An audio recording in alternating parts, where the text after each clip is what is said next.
warahmatullahi wabarakatuh. Innal hamdalillah nahmaduhu wa nasta'inuhu wa nastaghfiruh wa na'udzu billahi min syururi anfusina wa sayyiati a'malina. May yahdihillahu fala mudhillalah wa may yudlil fala hadiyalah. Wa asyhadu an la ilaha illallah wahdahu la syarikalah. Wa asyhadu anna Muhammadan abduhu wa rasuluhu salawatullahi wa salamuhu alaihi wa ala alihi wa ashabihi ajma'in wa man tabi'ahum bi ihsanin ila yaumiddin. Ya ayyuhalladzina amanu taqullaha haqqa tuqatih wa la tamutunna illa wa antum muslimun. Fa inna ahsanal kalami kalamullah wa khairal huda huda rasulillahi sallallahu alaihi wasallam wa syarral umuri muhdatsatuha wa kullu muhdatsatin bid'ah wa kullu bid'atin dhalalah wa kullu dhalalatin finnar. Alhamdulillah, kita memuji Allah Subhanahu wa taala dan bersyukur kepadanya atas segala macam limpahan rahmat dan karunia yang senantiasa Allah berikan kepada kita hingga kita bisa berkumpul di masjid yang mulia ini. Salawat beserta salam kepada baginda Rasulullah sallallahu alaihi wasallam yang dengan mengikuti sunnahnya, mengikuti ajaran-ajaran beliau, mudah-mudahan kita menjadi hamba-hamba Allah yang Allah ridhai. Pada kesempatan kali ini insyaallah ta'ala kita akan membawakan topik tentang bekam dalam pandangan kesehatan, bekam dalam pandangan Islam untuk kesehatan. Ya, kenapa penting seseorang itu untuk sehat? Ya, sebuah hadis dari Nabi sallallahu alaihi wasallam, ya, al-mu'minul qawiyyu khairun wa ahabbu ilallahi minal mu'minid dha'ifi. Seorang mukmin yang kuat lebih baik dan lebih dicintai oleh Allah dibandingkan dengan mukmin yang lemah. Ya, di dalam hadis ini ada pelajaran tentang pentingnya seorang mukmin yang kuat. Tentu saja seorang mukmin yang kuat itu kuat imannya, itu yang pertama. Nah, ini penting. Seorang mukmin yang kuat, kuat imannya. Kemudian yang kedua, kuat juga fisiknya. Karena seorang yang kuat fisiknya, dia diberikan oleh Allah Subhanahu wa taala usia yang lebih panjang, atau misalnya kemampuan untuk menuntut ilmu yang lebih kuat, kemampuan untuk beramal yang lebih kuat. Ya, salah satunya adalah kekuatan fisik. Ya, ini diperlukan juga, ya. Maka dia akan lebih banyak amalannya. Dia akan lebih punya keutamaan. Ya, contohnya orang yang berjihad fisabilillah, orang yang menyambung silaturahim. Ya, dan bisa jadi orang yang berjihad fisabilillah, ya, wafat misalnya di tahun ini. Kemudian ada temannya, dia tidak berjihad fisabilillah, dia meninggalnya di atas ranjang sedang tidur, tapi dia setahun kemudian dan dia memperbanyak amalannya. Ya, boleh jadi orang tersebut, ya, lebih tinggi derajatnya di sisi Allah Subhanahu wa taala karena tingginya, karena banyaknya amalan-amalan yang dia lakukan. Ya, baik berupa berzikir kepada Allah Subhanahu wa taala maupun amalan yang lainnya. Inilah diantara motivasi bagi kita untuk, ya, menjaga kesehatan. Ya, dengan sehat, ya, diharapkan kita bisa memanfaatkannya untuk ketaatan-ketaatan kepada Allah Subhanahu wa taala. Kemudian dengan kita sehat, ya, banyak juga kewajiban-kewajiban yang bisa kita tunaikan.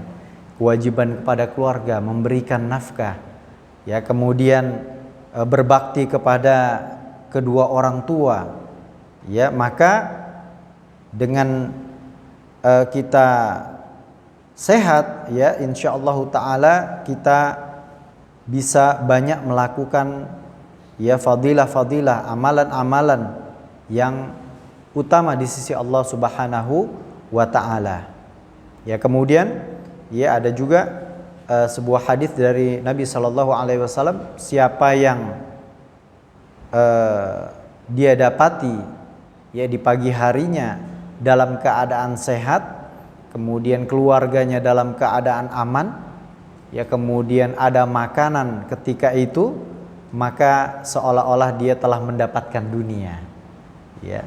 Maka ini diantara keutamaan seseorang sehat, dan salah satu wasilah atau metode sehat yang dianjurkan, ya, di agama Islam yang pernah dipuji oleh Nabi Shallallahu Alaihi Wasallam, ya, bahkan beliau pun pernah melakukannya, adalah dengan berbekam, ya, dengan berbekam. Bekam, ya, dalam bahasa Arab disebut dengan hijamah, al-hijamah.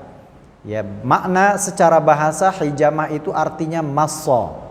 Masso artinya menyedot, ya, menyedot, atau bahasa Inggrisnya cup artinya sak. Sak itu menyedot, ya.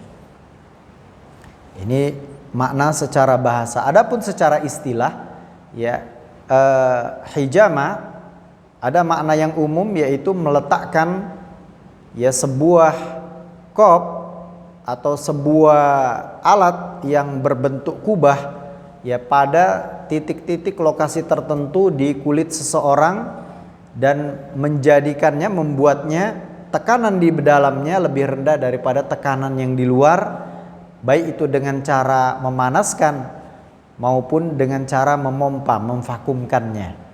Ya, ini definisi secara istilah, ya, definisi umum. Adapun definisi khususnya, bahwasanya bekam itu adalah tindakan menyedot dan mengumpulkan darah yang rusak dari dalam tubuh, kemudian dilakukan perlukaan, baik itu dengan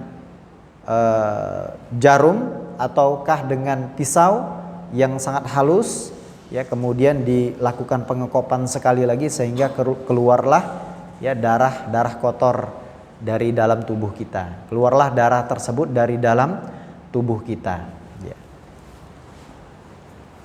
Nah, ini kalau dahulu, ya, yang namanya bekam itu dilakukan dengan tanduk, sehingga seseorang yang membekam itu melakukan penghisapan dengan mulut, ya, dihisap dengan mulut, ya, kemudian nanti ditutup. Ya, kemudian ada juga dahulu itu bekam itu dengan cara gelas, ya, dengan gelas-gelas. Ya, kemudian gelas itu dibakar dalamnya, kemudian dengan cepat diletakkan di kulit yang mau dibekam. Ya, ada juga dengan bambu, dan bekam ini adalah pengobatan yang sudah lama sekali. Sudah ada sejak 3000 tahun sebelum Masehi. Kalau sekarang mungkin sudah ada 5000 tahun yang lalu. Ya, jadi sebelum masa Islam, sebelum Nabi Muhammad SAW itu sudah ada bekam, dan memang sudah ada dilakukan penelitian tentang artefak-artefak atau peninggalan-peninggalan purbakala, ya, di Mesir kuno, ya, didapati di situ ada alat-alat kesehatan, salah satunya adalah bekam. Nah, para muslim rahimani wa rahimakumullah, ya, tentu saja di dalam melakukan pengobatan atau kita menganggap sesuatu itu sebagai sebab, ya, ada dua hal yang perlu kita perhatikan. Yang pertama adalah adanya dalil syar'i, ya kan? Kita melakukan suatu pengobatan itu, yang pertama kita perhatikan ada nggak dalil syar'inya. Nah, bekam ada dalil syar'inya, ya, ruqyah ada dalil syar'inya. Kemudian apalagi? Kai ada juga disebutkan, ya, kai itu dengan sundutan besi panas. Kemudian minum habatus sauda, minum madu, ini ada dalil syar'inya. Ya, kemudian kalau suatu pengobatan itu tidak ada dalil syar'inya, kita lihat ya apakah pengobatan tersebut ya telah melalui penelitian ilmiah yang terpercaya. Ya, minimal suatu pengobatan tersebut rasional. Ya, minimal pengobatan tersebut rasional. Kalau dia tidak rasional, maka itu harus kita hindari. Ya, harus kita hindari. Ya, contohnya ya pada zaman dulu itu ada orang yang pakai gelang, ya pakai gelang dalam rangka sebagai tangkal, ya tangkal dari penyakit kelemahan biar kuat terus, nggak lemah-lemah. Ya maka ketika itu orang tersebut ditegur dan dikatakan apa ini? Ya kemudian dikatakan kepada orang tersebut, ya inza'ha, lepaskan gelang itu. Kalau gelang itu terus ada di tanganmu dan engkau sudah mati, maka engkau tidak akan selamat selamanya. Inilah dia, Islam sangat memperhatikan bagaimana metode pengobatan sampai kita itu diperintahkan untuk ya memilih sebuah pengobatan, menetapkan sebuah sebab itu harus ditetapkan berdasarkan dalil syar'i dan juga berdasarkan metode penelitian yang ilmiah. Nah, adapun dalil umum tentang pengobatan, ya Nabi SAW mengatakan ma anzalallahu da'an illa anzalalahu syifaan. Tidaklah Allah Subhanahu wa taala menurunkan penyakit kecuali Allah juga menurunkan bagi penyakit itu kesembuhannya. Ya, di sini Nabi SAW mengatakan illa anzalalahu syifaan, kecuali Allah akan menurunkan bagi penyakit itu kesembuhannya. Digunakan kata syifaan. Oleh karena itu kata syifaan ini bisa bermakna obat. Bisa bermakna obat. Kesembuhan itu kan bisa ditempuh dengan minum obat, ya. Bisa juga bermakna dia metode pengobatan. Ya, salah satunya juga bekam. Ya, bekam. Kalau misalnya ada orang yang mengaku-ngaku pengobatan akhir zaman, ya kan, pengobatan akhir zaman, maka ketahuilah bahwasanya ya sejak dari zaman Nabi Muhammad SAW sampai hari kiamat itulah yang disebut dengan akhir zaman, dan pengobatan pun semakin banyak berkembang, bukan hanya pengobatan dengan minum, ya, bukan hanya dengan pengeluaran darah dengan kusuk-kusuk, tapi juga sekarang sudah berkembang ya pengobatan dengan suntikan, ya pengobatan dengan pembedahan, operasi. Ya, maka bisa dikatakan itu juga termasuk syifaan. Ya, pengobatan dengan radionuklir, dengan radiasi untuk mematikan sel kanker. Maka itu juga termasuk di dalam hadis ini, tidaklah Allah menurunkan penyakit kecuali Allah juga akan turunkan baginya kesembuhan, syifaan. Ya, hadis ini sahih ya, terdapat di dalam Sahihul Bukhari. Adapun hadis dalil khusus tentang bekam, ya Nabi SAW mengatakan inna fil hajmi syifaan. Sesungguhnya di dalam bekam itu ada kesembuhan. Sesungguhnya di dalam bekam ada kesembuhan, ya terdapat di dalam Sahihul Jami', hadisnya sahih. Adapun bekam, ya pada saat ini banyak sekali dilakukan penelitian-penelitian tentang manfaat bekam dan bagaimana mekanismenya. Ya, dan terkadang seseorang itu melakukan bekam ya berdasarkan pengalaman yang dia dapati. Bisa juga karena pengamatan atau belajar dari orang yang sudah pengalaman. Dan terkadang pembekaman ini dikombinasikan dengan pengobatan modern, ya maupun pengobatan yang lainnya seperti akupunktur.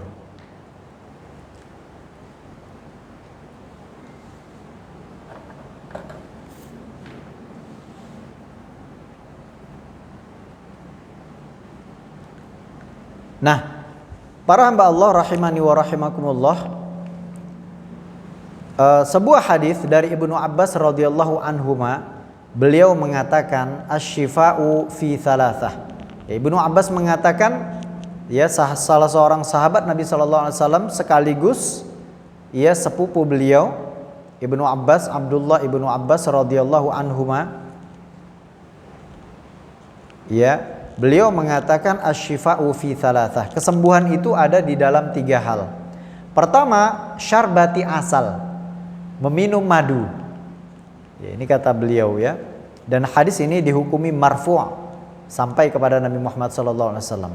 Kemudian yang kedua, wasyartati mihjam, dan tindakan bekam. Ya, tindakan bekam di sini maksudnya adalah bekam basah. Jadi bekam itu ada 2. Pertama, bekam kering.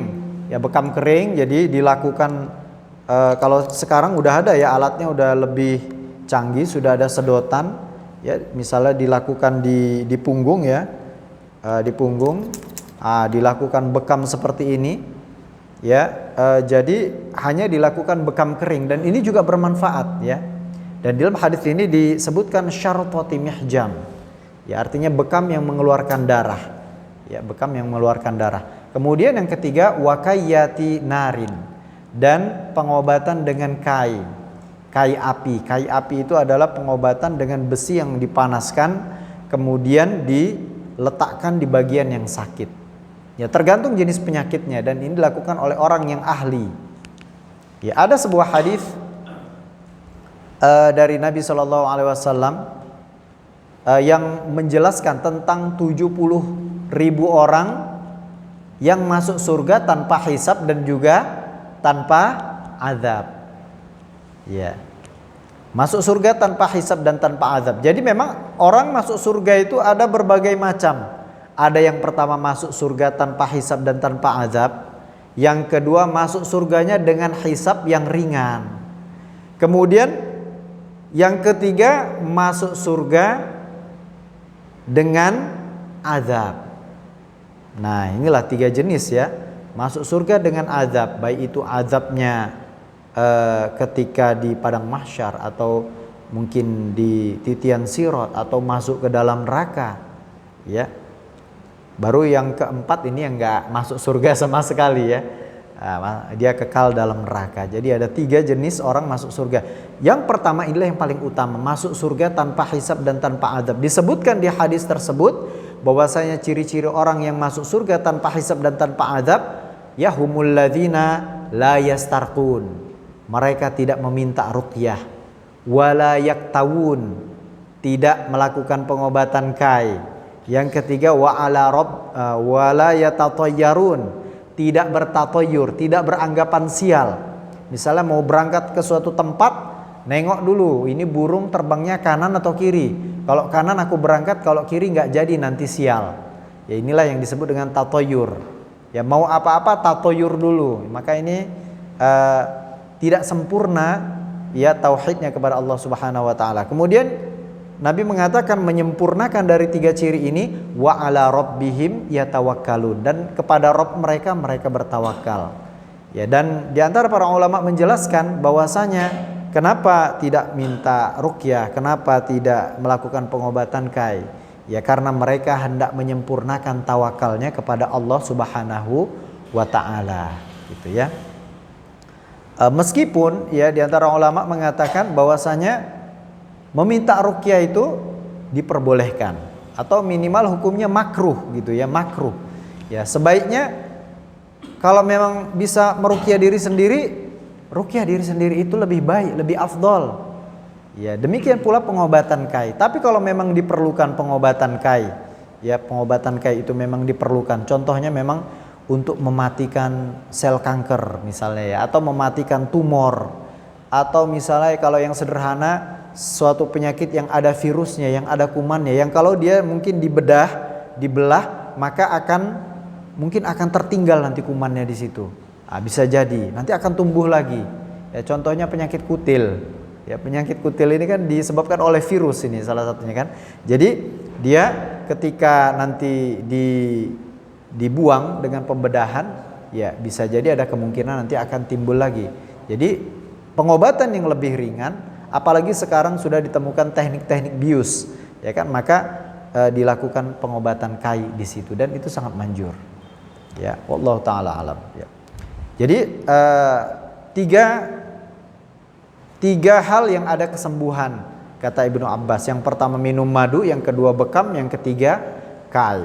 Dan hadis ini didukung oleh hadis yang lain yang langsung dari Nabi Shallallahu Alaihi Wasallam. Beliau mengatakan fil asali wal hajmi. Ya, artinya kesembuhan itu ada dalam minum madu dan bekam.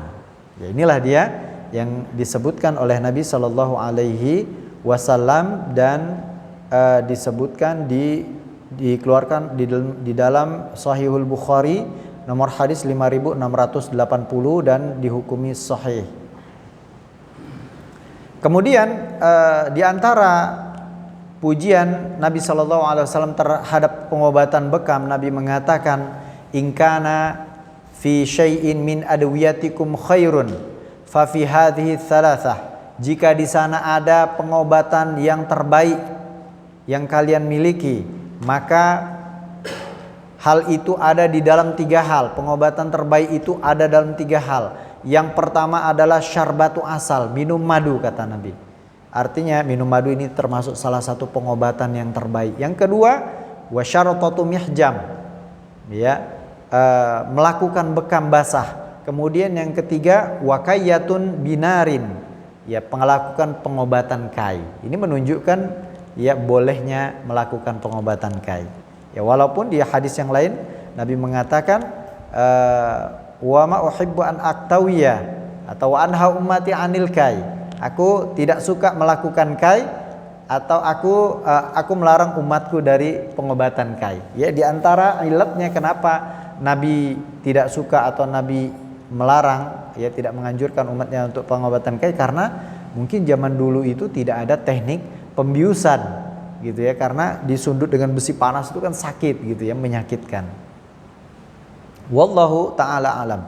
Ya, kemudian ada hadis lain, kalau tadi hadisnya dari Jabir bin Abdullah, ya, dihukumi sahih oleh Syekh Al-Albani, terdapat di dalam Ghayatul Maram, ya, nomor hadis 293.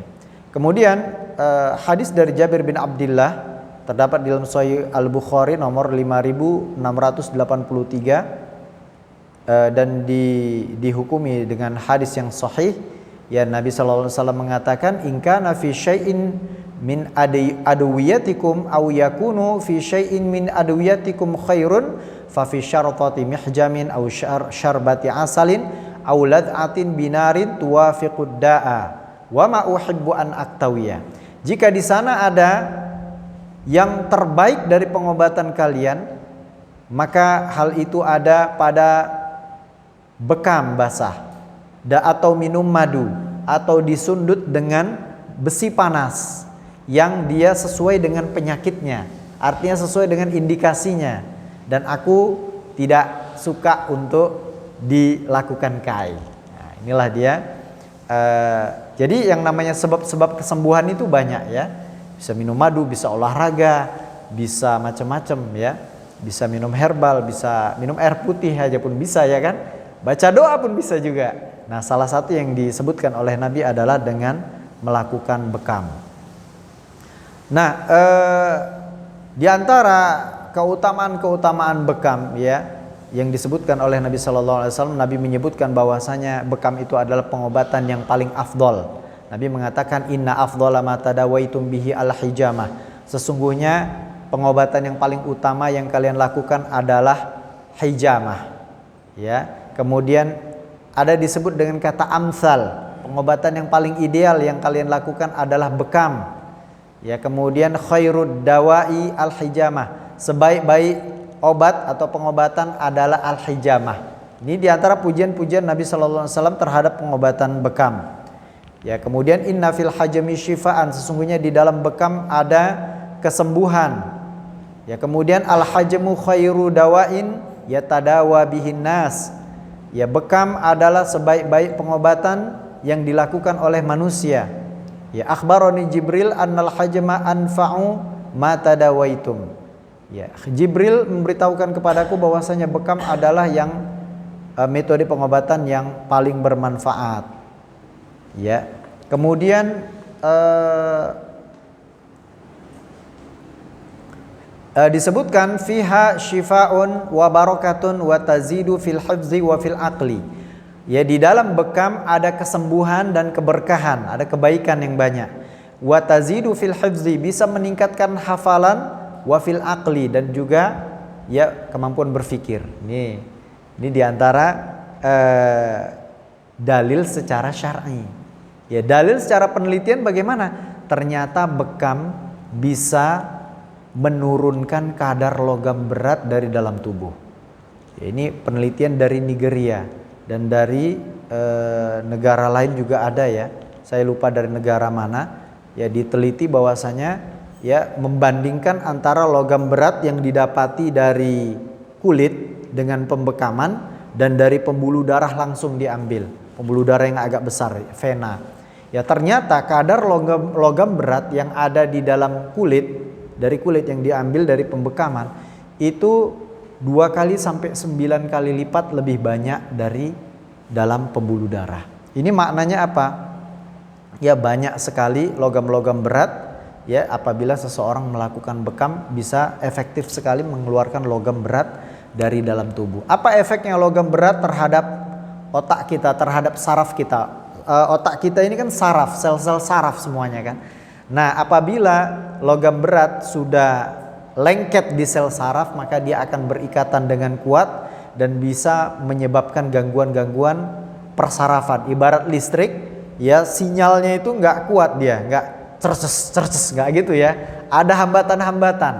Nah, itulah dia ya yang bisa jadi salah satu penyebab hafalan itu menjadi lemah, daya berpikir menjadi berkurang. Oleh karena itu penting bagi kita untuk berbekam, untuk mengurangi kadar logam berat dari dalam tubuh. Bagaimana logam berat itu masuk ke dalam tubuh? Logam berat bisa masuk ke dalam tubuh bisa melalui makanan, bisa melalui minuman, bisa melalui gas yang terhirup. Ya, salah satunya gas kendaraan misalnya. Oleh karena itu penting bagi kita untuk pakai masker ketika kita naik kendaraan di jalan raya kan gitu ya. Atau ketika las, ya ada pengelasan, hati-hati logam berat tersebut dalam bentuk uap gas ini bisa masuk ke dalam organ paru-paru kita dan masuk tersebar ke dalam tubuh kita. Demikian pula misalnya asap-asap pabrik, ya ini bisa juga mencemari lingkungan yang bisa meningkatkan kadar logam berat dari dalam tubuh. Demikian pula pencemaran tanah, ya dibuangnya logam berat di tanah, ya tentu ini bisa mempengaruhi air tanah, ya air yang kita minum, ya jangan sampai dia banyak mengandung logam berat karena nanti di masa tua kita akan ya mengalami gangguan-gangguan saraf. Kita kan bukan cuma sehat itu bukan cuma masa muda ini aja ya kan, tapi juga nanti ketika kita sudah tua mungkin kita ya Allah izinkan bisa mencapai 60-70 tahun atau lebih dari itu ya, kata Nabi SAW, a'maru ummati baina sittin was sab'in. Umur umatku itu antara 60 sampai 70 tahunan. Wa aqallu man yajuzu dzalik, dan sedikit dari mereka yang melampaui usia 70 tahun. Nah, sedikit ya. Mungkin ada di antara kita yang sampai usia segitu. Nah, bagaimana kondisi kita di usia tersebut supaya kita sehat? Salah satu yang bisa kita lakukan adalah dengan melakukan bekam. Ya, kemudian ada juga hadis.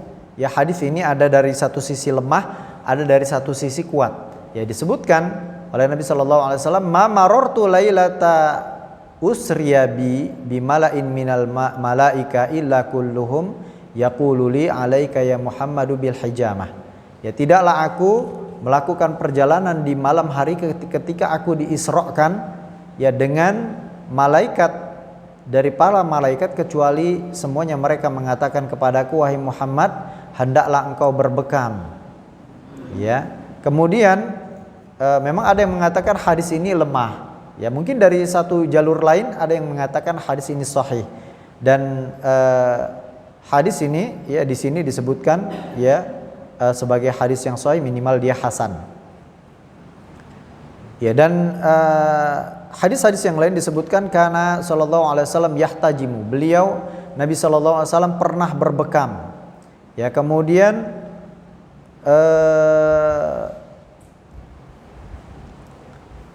idza haja bi ahadikum adam falyahtajim. Jika darah salah seorang kalian itu bergejolak, maka hendaklah dia berbekam, kata Nabi. Fa innad dama idza tabayyagha bi sahibihi yaqtuluhu. Maka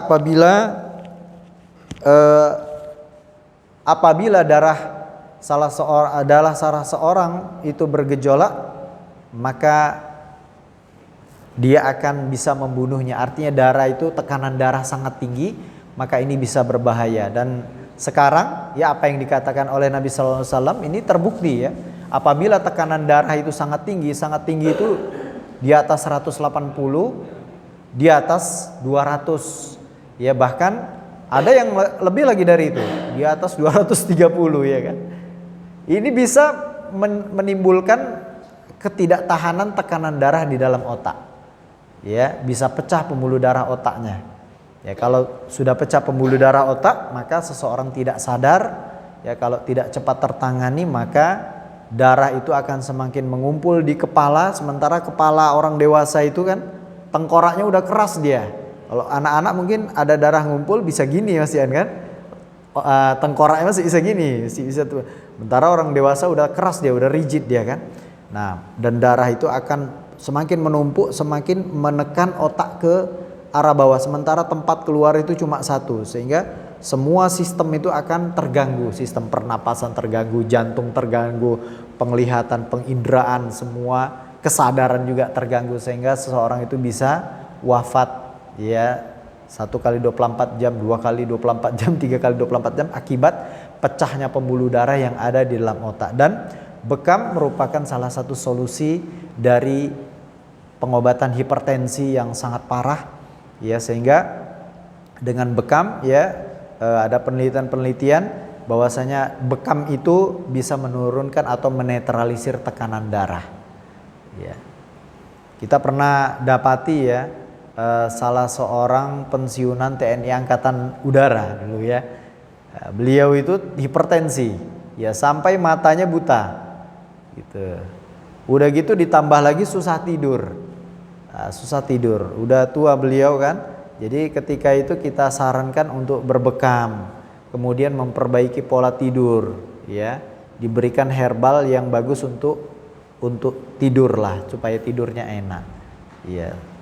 Setelah dilakukan pembekaman, kemudian tidurnya sudah lebih cepat ya, alhamdulillah sebulan atau 2 pekan setelah itu kontrol ulang, tekanan darahnya pun udah mulai stabil jadi 140 yang tadinya 180 ya, alhamdulillah ya. Dan memang bukan cuma itu, bahkan terkadang ya masalah stroke ini kan, stroke itu ada 2 jenis. Yang pertama stroke karena pecahnya pembuluh darah, karena tekanan yang sangat tinggi yang dikatakan oleh Nabi tadi ya kan, idza tabayyagha bi sahibihi yaqtuluhu. Apabila darah itu bergejolak pada orangnya, maka akan bisa membunuhnya. Artinya sangat meninggi, maka akan membunuhnya. Maka ada stroke jenis yang kedua, stroke sumbatan kolesterol. Kalau stroke sumbatan kolesterol ini gimana? Maka ada juga peran bekam di situ, karena kan bekam ini mengeluarkan darah. Kolesterol itu adanya di mana itu? Di dalam darah kan? Kolesterol, asam urat, gula, ya dan zat-zat lainnya itu logam berat itu adanya di dalam darah. Ya, ketika seseorang dilakukan pembekaman dengan bekam basah, keluar darah, maka kolesterol juga keluar, dan itu keluar dengan cepat. Ya, kita pernah coba seorang ikhwan waktu itu kolesterolnya kalau nggak salah 300 sekian. Ya, setelah dibekam menjadi 250 sekian. Turun sekitar 50-an gitu. Ada yang turun sekitar 20-an setelah bekam. Sebelum bekam kita periksa, setelah bekam kita periksa. Jadi efeknya itu nggak nunggu besok, langsung ketika itu ya kolesterol itu langsung turun. Ya, ini tentu ini sangat bermanfaat untuk mencegah seseorang dari terkena serangan stroke karena sumbatan. Karena kolesterol itu bukan hanya menyebabkan stroke, bisa juga sumbatan di jantung, jadi gangguan jantung kan, gangguan di mata misalnya gitu ya, gangguan di organ-organ yang lainnya. Nah, inilah diantara keutamaan berbekam. Kemudian ada juga dalil-dalil dari Nabi Shallallahu Alaihi Wasallam tentang waktu-waktu berbekam. Ya, waktu-waktu berbekam. Kapan sebaiknya kita berbekam? Ternyata disebutkan juga banyak sekali hadis-hadis tentang bekam. Ya, boleh jadi ini mengalahkan hadis-hadis tentang pengobatan yang lainnya. Ya, bahkan ruqyah itu sendiri. Ya, saking banyaknya hadis-hadis tentang bekam. Yang pertama, bahwasanya Nabi SAW mengatakan al-hijamatu ala riqi amsal. Ya, berbekam pada saat perut kosong itulah yang terbaik. Ya, berbekam pada saat perut kosong itulah yang terbaik, artinya belum makan. Ya, belum makan. Ya, perut kosong itu bisa jadi pagi, ya kan? Pagi sebelum sarapan. Yang kedua misalnya sebelum makan siang. Yang ketiga sebelum makan malam. Ya, artinya perut kosong. Ini menunjukkan bukan berarti bekam pada saat perut terisi itu nggak boleh, bukan berarti nggak boleh. Tapi yang paling bagus pada saat perut kosong. Nah, itu dia, yang paling bagus pada saat perut kosong. Kalau udah makan gimana ya, nggak apa-apa, bekamlah. Gitu kan, daripada nanti lemas. Dan yang perlu diperhatikan ketika bekam adalah seseorang itu sudah minum dalam jumlah yang cukup. Ya, karena bisa jadi ketika bekam tekanan darahnya itu seorang itu kurang cairan, ya, kurang cairan.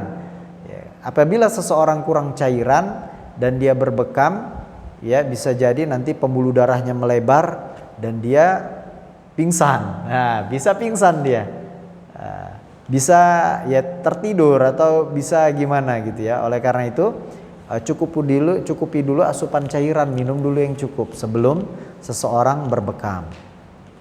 Kemudian disebutkan juga bahwasanya Nabi SAW pernah berbekam tatkala beliau sedang berpuasa.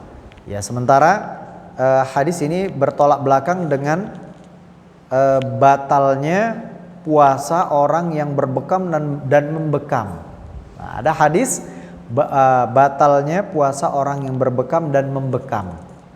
Ya, di antaranya itu disebutkan oleh Syekh Soleh Fauzan. Ya, sementara Syekh Al-Albani mengatakan ya tidak batal. Ternyata ada perbedaan pendapat ulama ya. Bagaimana kondisi orang yang sedang berpuasa dia berbekam? Syekh Soleh Fauzan mengatakan batal, ya. Syekh Albani mengatakan tidak batal. Dan yang ana lebih condong, wallahu taala alam, itu dia tidak batal. Ya, tidak batal insyaallah taala. Karena bekam ini kan mengeluarkan darah, bukan memasukkan, ya, bukan memasukkan. Dan ada hadisnya bahwasanya Nabi SAW pernah berbekam dalam keadaan beliau berpuasa. Dan beliau juga pernah berbekam tatkala beliau berihram. Ihtajama sallallahu alaihi wasallam wa huwa muhrimun. Kemudian boleh nggak bekam di malam hari? Ya. Ada orang mengatakan, oh jangan bekam di malam hari. Nah, ternyata ada dalilnya dan sahih pula. Ya, ihtajama Abu Musa al-Ash'ari radhiyallahu anhu lailan. Ya, ini Abu Musa al-Ash'ari ya yang berbekam ya. Abu Musa al-Ash'ari radhiyallahu anhu seorang sahabat, beliau pernah berbekam di malam hari. Ya. Kemudian karena sallallahu alaihi wasallam yahtajimu, dahulu Nabi sallallahu alaihi wasallam pernah berbekam. Ya, di sini terdapat penjelasan yashmalu kulla waqtin minan nahari wal lail. Ya, mencakup waktu siang maupun malam. Artinya enggak mengapa mau bekam malam mau bekam siang, ini enggak mengapa. Kemudian Nabi sallallahu alaihi wasallam juga pernah berbekam pada saat haji wada.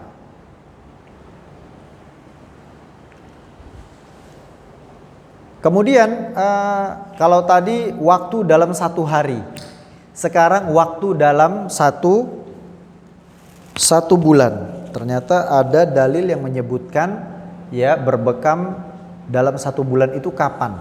Ya, Nabi SAW mengatakan inna khaira ma tahtajimuna fihi yauma sab'a asyrata wa tis'a asyrata wa yauma ihda wa ishrin.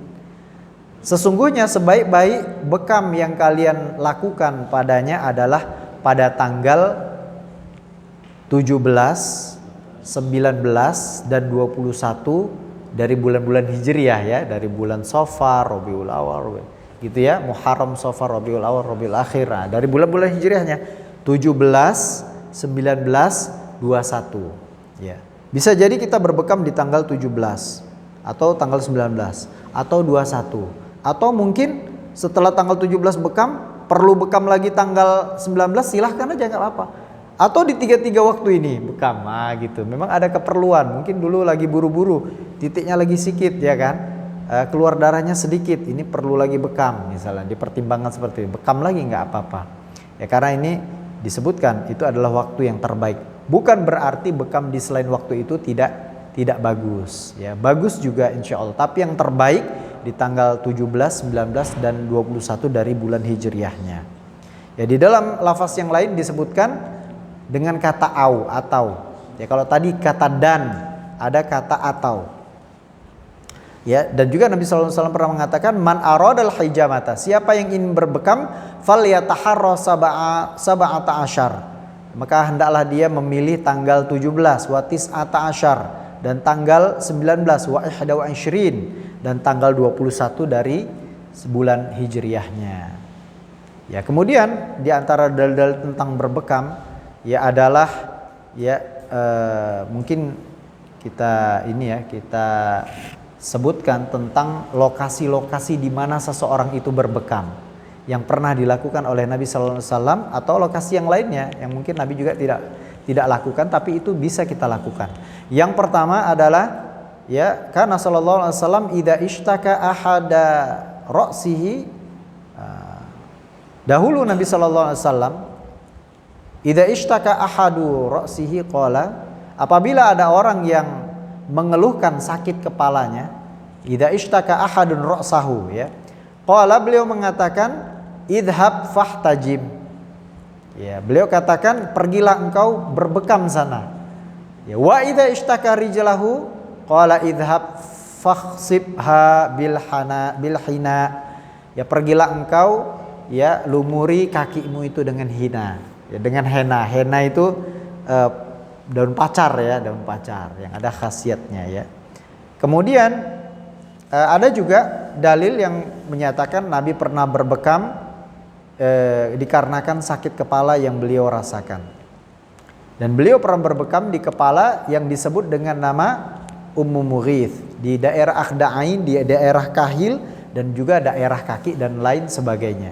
Ya, adapun sekarang bisa lebih banyak lagi lokasi yang bisa berbekam dan itu tidak mengapa dan bukan hukumnya itu adalah bid'ah ya, karena bekam ini bukan ibadah ya, bekam ini adalah metode kesehatan. Nah, demikian yang bisa kita bahas pada kesempatan kali ini ya.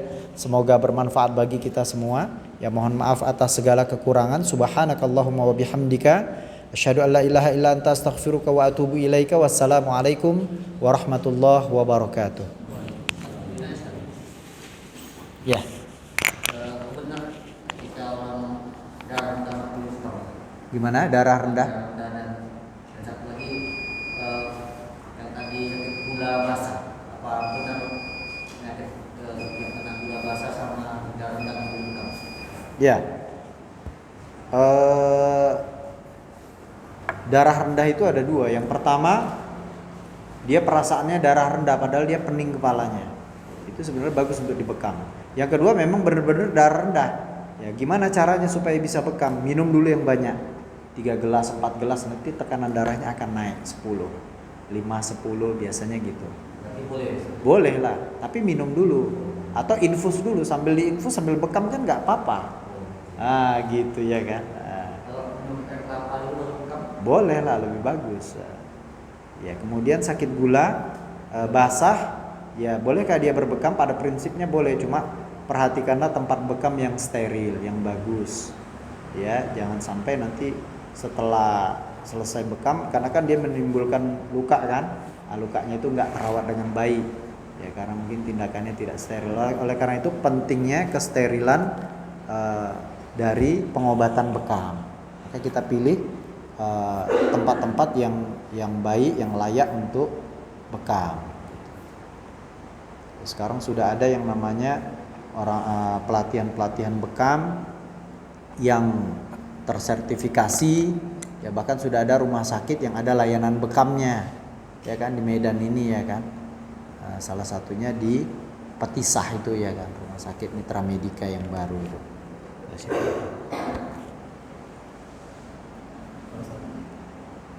Kelas. Assalamualaikum.